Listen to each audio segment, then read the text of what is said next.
This video will be about the Pandikona dog. It's also called the Indian Doberman, and it's a breed of the Kurnool region in India, and it's about to go extinct.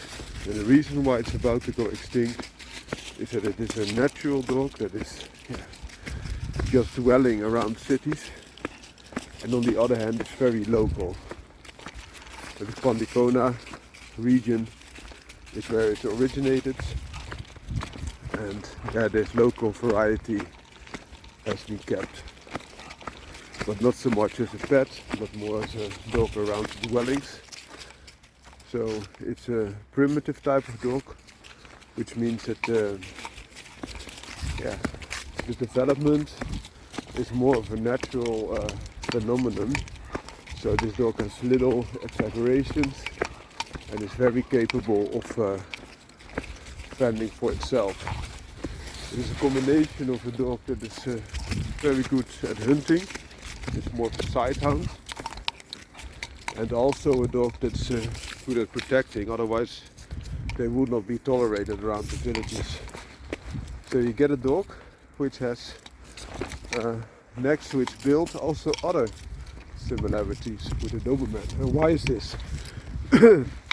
So when the British came to India and they saw this dog, they called it the Indian Doberman. And why? Because the looks were quite similar to that of the European Doberman that they knew. And the thing is, if you go back to the evolution of the Doberman, there's German Shepherd type in there, which is quite a natural type of dog. Not so far off the wolf at that time. And also there's Rottweiler, more of a massive type of dog in there. There's Pinscher blood in there. But also Greyhound, which is a hunting sighthound again. Like this Indian variety of the Indian Doberman, so to say. These types of dogs are also left so much to interact with the genetic gene pool that is present, that you also see some of these dogs that are not that black, some are even white, whitish, some have the hound, so more of the smelling hound type of colorations. Oftentimes they also have scratches on their body, and you might ask why. I think it could be twofold. One, to show that these dogs are from the village, and the villagers will tell you when you say it's cruel. It also helps with their immunity, so it could be both. Another thing is that these type of dogs, because they are left to interact, and can vary quite a bit depending on the genetic lineage that they have. Their gene pool is extremely wide, which gives them, even though they are quite a rare breed, a very good genetic gene pool. So a lot less illnesses and other problems which come with bigger dogs, like for example the European Doberman, are almost not or not found in this breed. So it also gives you some background that even if you have a little bit of these type of dogs, if they are bred right, then you have a big chance of getting good dogs. And the other thing is that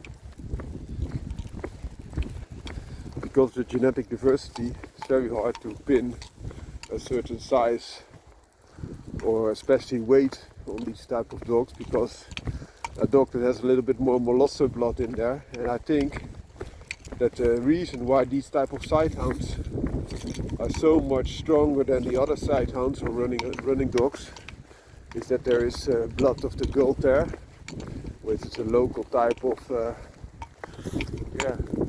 bull terrier, so to say, and also the Polygar, which can be described as a local type of Great Dane, that's also present there. Can also be interacted, and then you're gonna have a lot heavier dog. So in general they are a little bit smaller than a European Doberman. So the least height that they can have at the width is normally 48 centimeters, which is approximately the size of an American Staffordshire Terrier, big one. And the maximum size is often described as 66 centimeters. It is about the size of a smaller Doberman male, or more the size of a German Shepherd dog. So that gives you a little bit of scope of the size these type of dogs are known to have. This female also has a little bit of the pincher type of head, which you can imagine that these type of dogs have, because they have this semi-wild primitive nature. These dogs are hard to keep as pets, but they can also be very easy to be kept as pets if you are allowed to have your dogs roaming around, and they stay around the village, and then they take care of vermin, for example rats, rodents, and also because they are quite natural type of dogs, they can even take care of big game like boars. So they hunt in packs then, and they're also a lot stronger than your average running dog, sighthound. So you could compare them with, for example, greyhounds with a little bit of American Pit Bull Terrier bred into it. So for example, a quarter. I think that's about the strength that these type of dogs could muster. But also they're quite capable of keeping your vicinity very safe, because they also guard it. So that's this type of dog in a nutshell. Have a great day.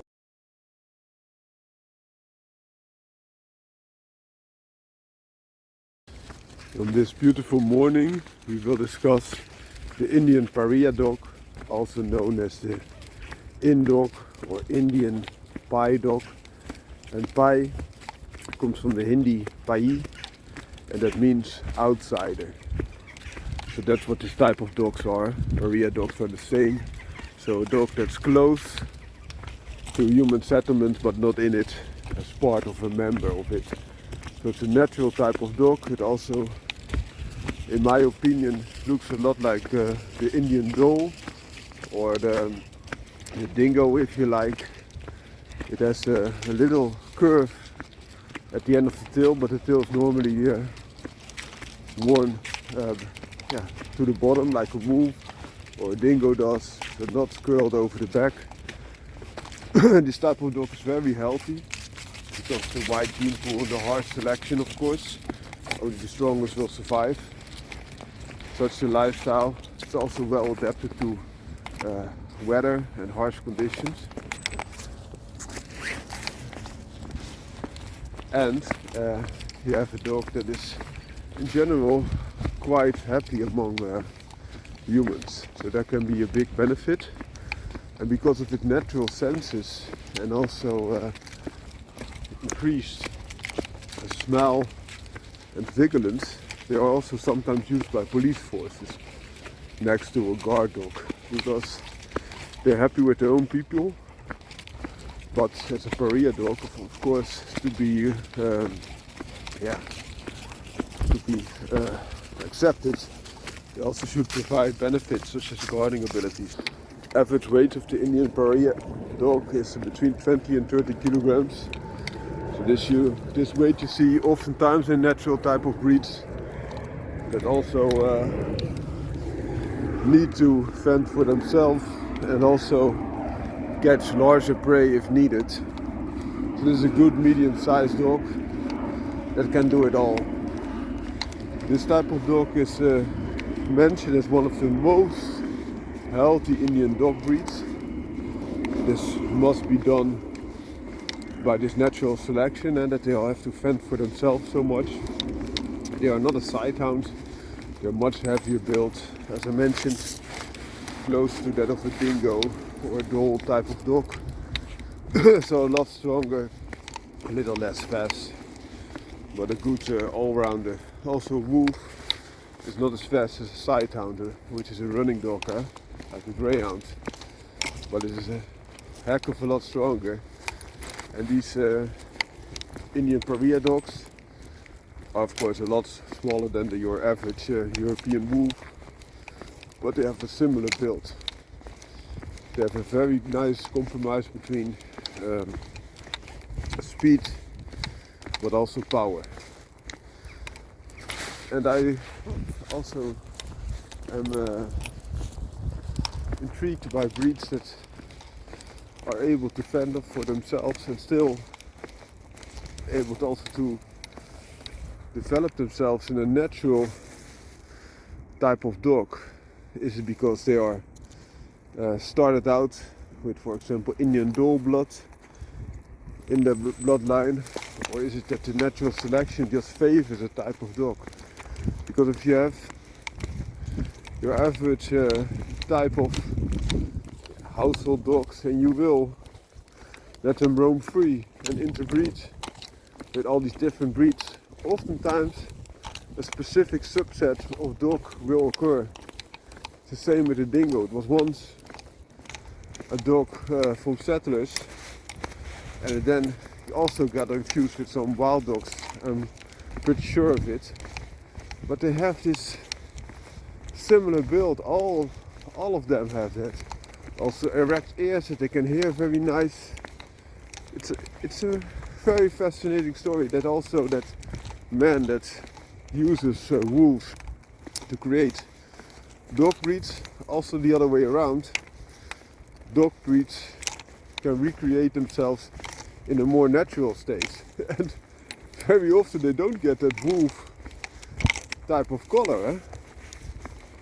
It's a funny thing, but very often it will amend to a more reddish type of color.